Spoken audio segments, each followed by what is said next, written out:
Pertama-tama download SAM di Google, search aja, dan pastiin untuk pakai yang paling bawah 8.2.12. Kalau udah di-download, jangan lupa aktifin Apache dan MySQL-nya di start. Kemudian lanjut ke Slim 9, download, dan pastikan versi 96.1 dan pastikan download yang zip. Kalau Slim yang sudah di-download, baru di copy paste ke folder SAM yang tadi. Setelah itu, karena bentuknya zip, kita harus ekstrak dulu. Tinggal klik kanan terus pilih extract here. Nah, nanti jadinya bakal seperti folder. Nah, kalau udah, folder yang Slimnya tadi itu kita rename sesuai nama kita. Bisa perpustakaan, bisa perpus. Dan nantinya file itu akan dicantumkan ke database phpMyAdmin.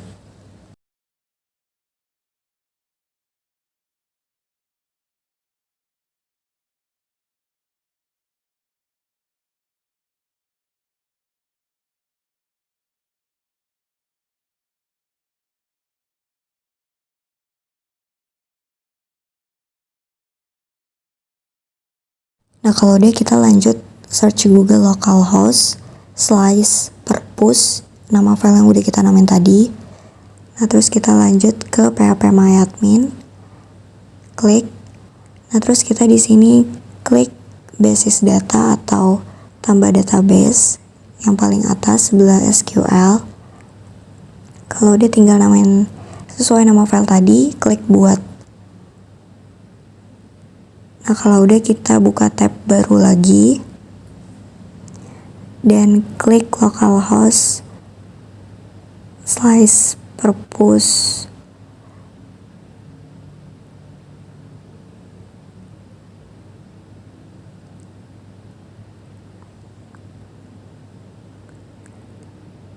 Slice install. Nah, di sini kita tinggal klik get started. Nah, di sini tuh kelihatan kalau misalnya GD-nya itu belum install atau not installed. Jadi kita buka lagi SAM yang tadi. Ini kita buka. Nah, kita stopin dulu MySQL sama Apache-nya. Terus klik config. Klik yang PHP ini, search GD. Terus kita ilangin tanda titik 2 komanya. Terus klik paling atas yang file, habis itu simpan, save. Nah, kalau udah, tinggal di close. Nah, terus kita nyalain lagi MySQL sama Apache-nya. Terus lanjut di reload. Nah, ini kita masuk lagi yang tadi localhost. Nah, di sini udah keubah GD-nya install. Habis itu tinggal pencet next.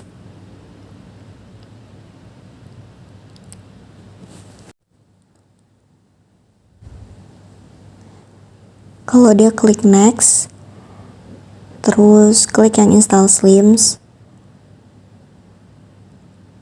Nah, di sini database name-nya itu sesuai sama yang folder PHP tadi. Perpus.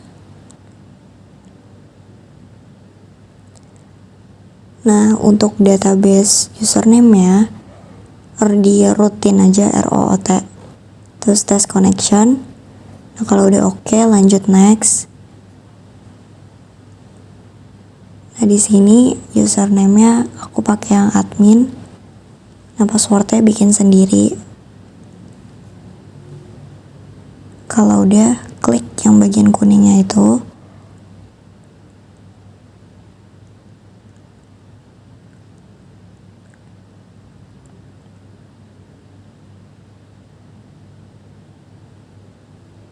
Nah, kalau udah, ini udah selesai, tinggal ke go to my Slims. Nah, Nah, setelah diklik, kita ini udah masuk ke bagian Slims-nya. Nah, langkah yang perlu kita lakukan selanjutnya yaitu login dengan cara ini HTTPS di atas itu kita ganti, tambahin login. Di sini klik username yang tadi kita udah buat sama passwordnya, jangan lupa. Terus klik login. Nah, kalau udah, ini tampilan dari Slims.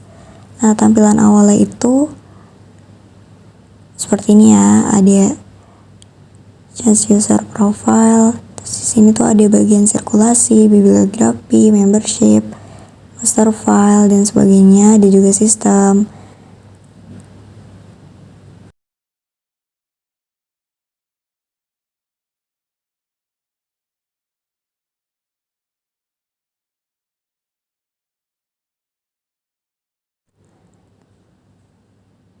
Nah, di sini kita juga bisa ngatur temanya, tinggal kita klik tema. Sini banyak banget pilihannya. Langkah selanjutnya itu bagaimana cara kita untuk menambahkan bibliografi atau daftar buku bacaan kita.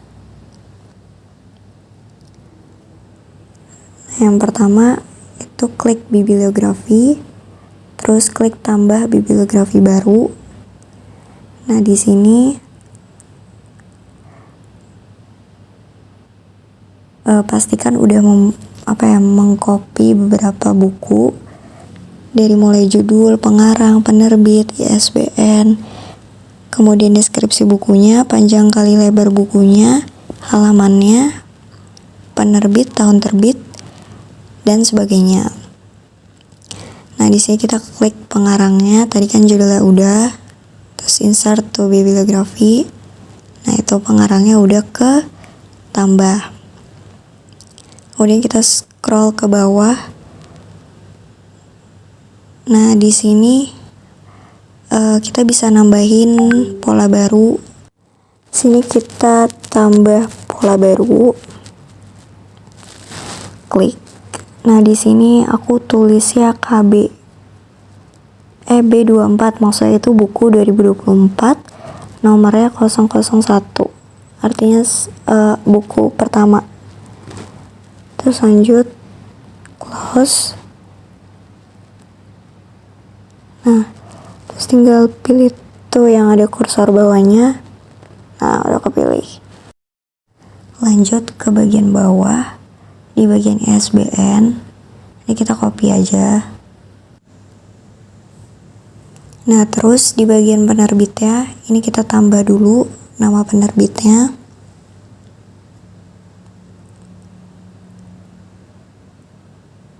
Mizan, klik tambah baru. Kemudian tahun terbitnya.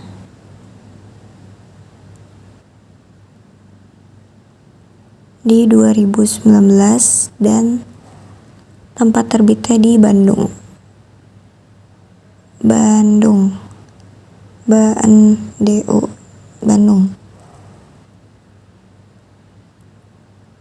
Kemudian scroll ke bawah lagi. Terkait klasifikasinya, ini sesuai DDC.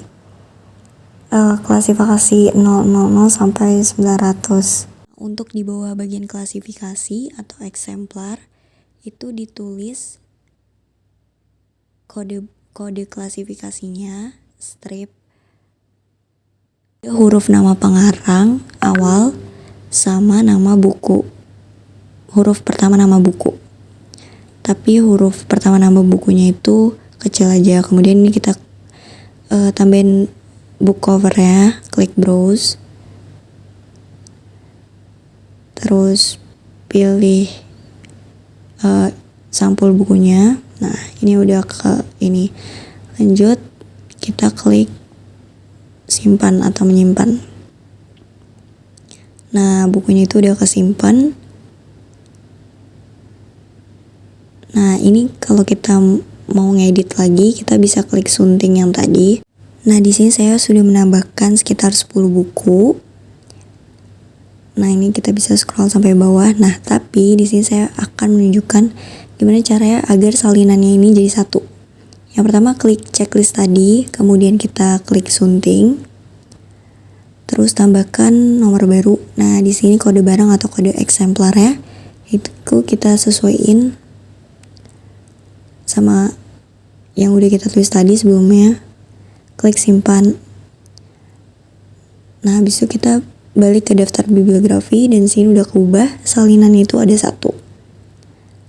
Nah, selanjutnya itu pada bagian keanggotaan. Di sini kita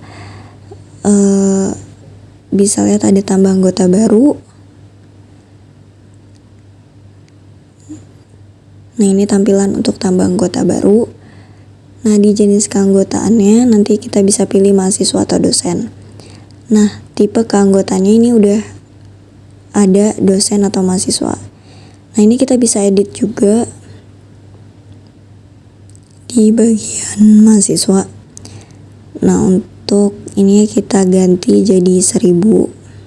Ini mungkin dendanya. Nah, itu udah kubah. Terus lanjut ke bagaimana cara kita menambahkan member data. Di sini saya udah nulis ID, member ID sama ini namanya.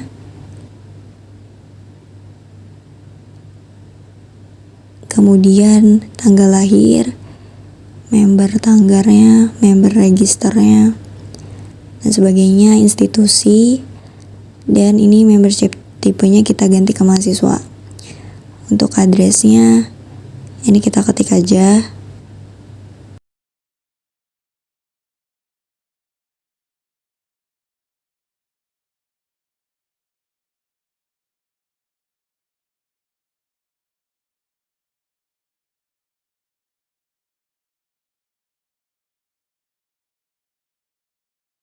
Nah, di sini jangan lupa untuk nambahin fotonya juga. Dan sebenarnya itu bagian pending membership itu jangan di checklist karena nanti kita nggak bisa bagian peminjaman kita agak bermasalah soalnya. Terus ini lanjut ke bagian email, new password sama confirm new password. Habis itu nanti kita klik save.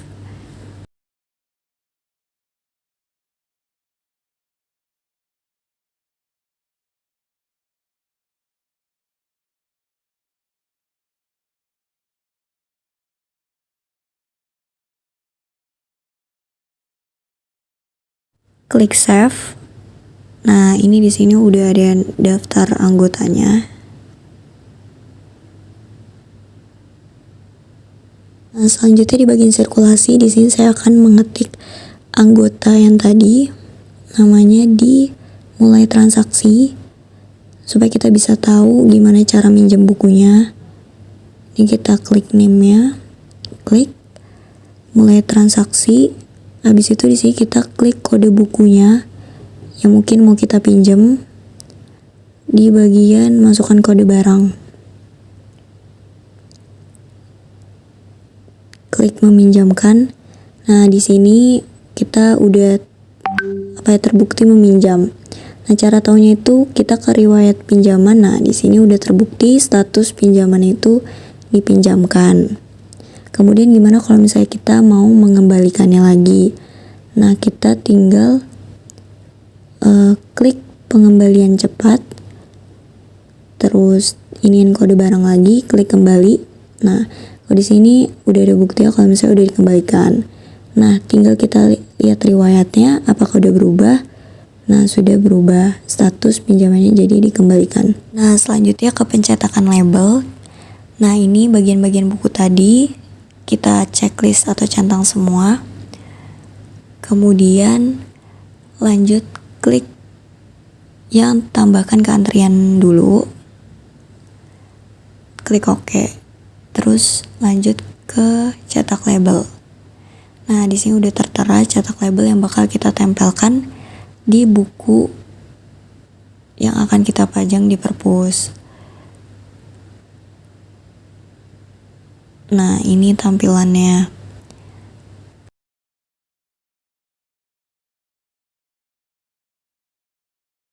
Nah, selanjutnya untuk ke pencetakan barcode barangnya, sama seperti pencetakan label, cuma beda ini karena baru ada 2 buku, jadi kita checklist dua-duanya. Terus kita klik tambahkan ke antrian, klik OK, baru klik cetak kode barang untuk data terpilih. Nah, di sini udah ada barcode-nya, tinggal kita cetak dan kita save filenya.